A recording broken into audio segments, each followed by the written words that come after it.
Hey friends, welcome to nursing platform. आज हम बात करने वाले हैं मोस्ट इम्पॉर्टेंट डिजीज़ के बारे में, जिसको हम लोग बोलते हैं रिकेट्स। रिकेट्स का अदर नेम क्या होता है? रिकेट्स का अदर नेम है ऑस्टियोमलेशिया। तो चलिए इस वीडियो में हम जानेंगे रिकेट्स का डिफिनेशन क्या होता है, इसके बारे में, इसका काजेज़ क्या है, मोस्ट रिस्क फैक्टर क्या है, साइन एंड सिम्टम्स हमें देखने को मिलता है। और रिकेट्स जो मोस्टली होता है वो किस पेशेंट्स में, किस पर्सन्स में होने के चांसेस बहुत ज़्यादा रहते हैं, इसका डायग्नोसिस हम किस तरह से करेंगे, और देन लास्टली मैनेजमेंट यानी कि ट्रीटमेंट हम लोग क्या करेंगे इसमें। तो चलिए जानते हैं कि रिकेट्स यानी कि ऑस्टियोमलेशिया क्या होता है।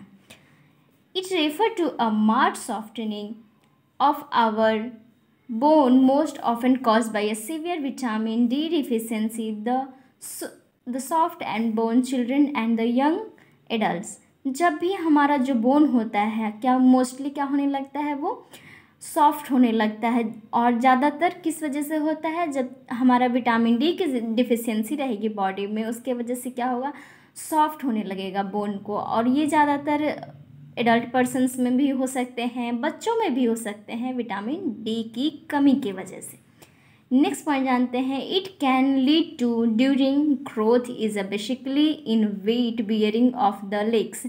जब भी ग्रोथ के, जैसे कोई भी बेसिकली ग्रोथ हो रहा है, जब बेबी का जो वेट है वो गेन कर रहा है, जब भी ग्रोथ हो रहा है बेसिकली, तो वहाँ पे क्या होगा, जो लेग होगा, जो उन बेबी का वेट होगा, वो आपको कम देखने को मिलेगा। हमने इंट्रो के बारे में बात कर लिया। अब नेक्स्ट जानते हैं हमारे डिफिनीशंस के। रिकेट्स का डिफिनीशंस क्या होता है? It is a condition in adult और child in which bone become soft and deformed because there doesn't have enough calcium and phosphorus. जब कोई एडल्ट में या फिर जब बच्चे में क्या होने लगता है, बोन का सॉफ्टनिंग होने लगता है, सॉफ्ट होने लगता है, या फिर डिफॉर्म्ड होने लगता है। किसकी वजह से? कैल्शियम और फास्फोरस की कमी के वजह से। तो चलिए जानते हैं रिकेट्स के कॉजेज़ क्या क्या हो सकते हैं।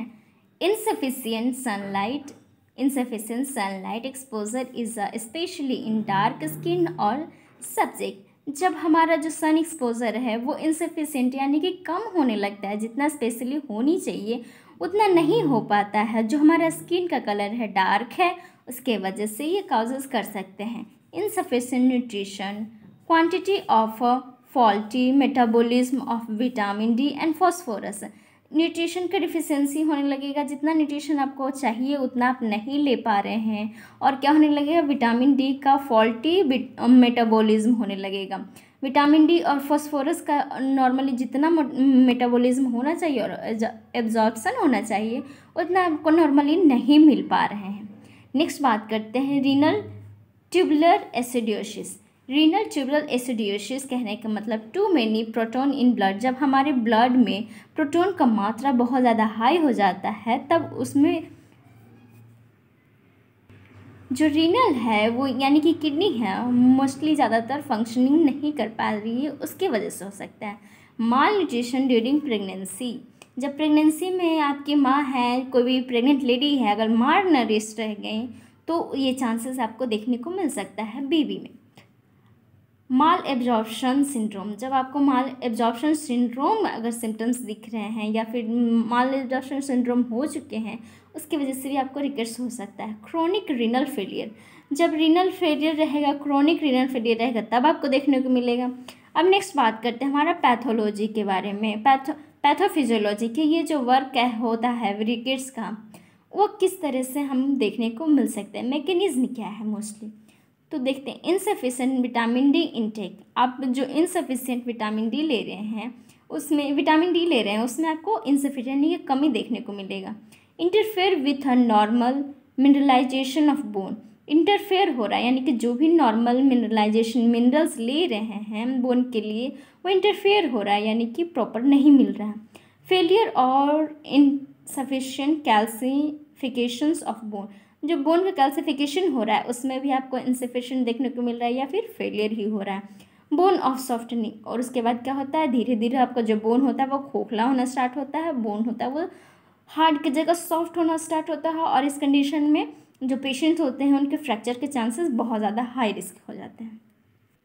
तो काजेस देख लें फ्रेंड्स। तो नेक्स्ट हम बात करते हैं साइन एंड सिम्टम्स। जो हमारे रिकेट्स यानी कि ऑस्टियोमाइलिसिस के पेशेंट्स हैं उनमें हम क्या साइन और सिम्टम्स देखने को मिल सकता है। तो फर्स्ट हमारा back pain caused by the fracture और कोलैप्स वर्टेब्रा। तो मैं पहले ही बोली थी कि जो विटामिन डी के पेशेंट्स इंसफिशिएंट हो रहा है एब्जॉर्प्शन, तो उसमें क्या देखने को मिलेगा, उसमें हमारा फ्रैक्चर देखने को मिलेगा और जो वर्टेब्रा है वो कोलैप्स करेगा, उसके वजह से क्या होगा, बैक में आपको पेन देखने को मिलेगा। फिर loss of height over time, धीरे धीरे आपका जो हाइट है वो क्या होगा, आपका जो हाइट है यानी कि जो भी पेशेंट्स हैं उनका हाइट का लॉस होने लगेगा। हाइट का लॉस कहने का मतलब जो पेशेंट्स हैं स्ट्रिक्टली खड़ा रहते हैं वो नॉर्मली खड़ा नहीं रह पाएंगे, धीरे धीरे झुकना स्टार्ट हो जाते हैं। तो मोस्टली कहने का मतलब यही है कि हाइट का लॉसेस होगा अगर धीरे धीरे ज़्यादा टाइम तक अगर ये इनसफिशिएंट रह गया तब। फिर होगा क्या, a bone fracture date over much more easily than expected. किसी भी नॉर्मल जो पर्सन होते हैं उनमें फ्रैक्चर बहुत ज़्यादा पेन प्रेशर लगने के बाद अकर होता है, बट जो ऑस्टियोमाइलिसिस के पेशेंट्स होंगे उनमें नॉर्मली थोड़ा सा भी अगर प्रेशर लग गया बोन पे तो वो फ्रैक्चर इजीली हो जाते हैं। नेक्स्ट आपको काइपोसिस देखने को मिलेगा। नेक्स्ट लो बोन डेंसिटी, जो उनका बोन होगा उनका डेंसिटी क्या लो देखने को मिलेगा। नेक्स्ट हम बात करते हैं डायग्नोस्टिक मेजर्स, यानी कि हम लोग डायग्नोसिस किस तरह से करेंगे उस पेशेंट्स का, जो नर्सिंग होते हैं वो डायग्नोसिस किस तरीके से। पहले तो पेशेंट्स के हिस्ट्री कलेक्शन करेंगे, यानी कि उनको कब से हो रहा है, बर्थ से तो नहीं है, अगर एडल्ट पर्सन है तो किस एज से उनको ये कंडीशन हो रहा है, उनका डाइट किस तरह से है, प्रॉपर मेंटेन कर पा रहे हैं या नहीं, सनलाइट में एक्सपोजर आते हैं बाहर या फिर इंडोर में ज़्यादा रहते हैं। फिर फिजिकल एग्जामिनेशन करेंगे, उनका head to toe physical examination करेंगे। फिजिकल एग्जामिनेशन का वीडियो मैं अपलोड कर चुकी हूँ फ्रेंड, तो जाके उनको देखिएगा ज़रूर और बताइएगा कमेंट्स में। फिर नेक्स्ट बात करते हैं ब्लड स्टडी। ब्लड स्टडी में क्या हम लोग चेक करेंगे, check level of calcium and phosphorus in blood. Blood में क्या हम लोग कैल्शियम और फास्फोरस का लेवल चेक करेंगे। नेक्स्ट एक्सरे कराएंगे, हम जो भी एरिया आपको फ्रैक्चर लग रहा है या फिर जहाँ वहाँ पे डिफेक्टिव लग रहा है उस एरिया का एक्सरे होगा। फिर लास्ट MRI स्कैन करवाएंगे। तो डायग्नोसिस हो गया फ्रेंड्स। हम बात करते हैं ट्रीटमेंट के बारे में। क्या अब हम डायग्नोस कर लिए पेशेंट्स को, तो अब उसको ट्रीटमेंट कैसे देंगे, क्या क्या ट्रीटमेंट हम लोग दे सकते हैं। तो फर्स्ट है हार्मोनल थेरेपी, एस्ट्रोजन। हम लोग जो हार्मोनल थेरेपी है एस्ट्रोजन है उसको प्रोवाइड करेंगे। Prescribe medication selective oestrogen receptor modulator, जो भी हमारे डॉक्टर्स हैं उनके प्रिस्क्रिप्शन के थ्रू जो भी मेडिसिन है वो प्रोवाइड करेंगे, और जो भी सिलेक्टिव एस्ट्रोजन रिसेप्टर्स मॉड्यूलेटर है उसको भी प्रोवाइड करेंगे। फिर कैल्शियम एंड विटामिन का जो भी सप्लीमेंट्स दिया जा रहा है, विटामिन मोस्टली विटामिन डी का जो सप्लीमेंट्स होता है वो आपको प्रोवाइड करना है। उसके बाद proper nutrition and exercise of the patients. जो पेशेंट्स उनका प्रॉपर न्यूट्रिशन, उनका डाइट का ख्याल रखेंगे, डाइट से वो जल्दी रिकवर कर जाएंगे। और जो भी पेशेंट्स हैं जिस एरिया में उनको डिफेक्ट हुआ है, प्रॉब्लम हो रही है उस पेशेंट्स को, उस एरिया में एक्सरसाइज करवाएंगे।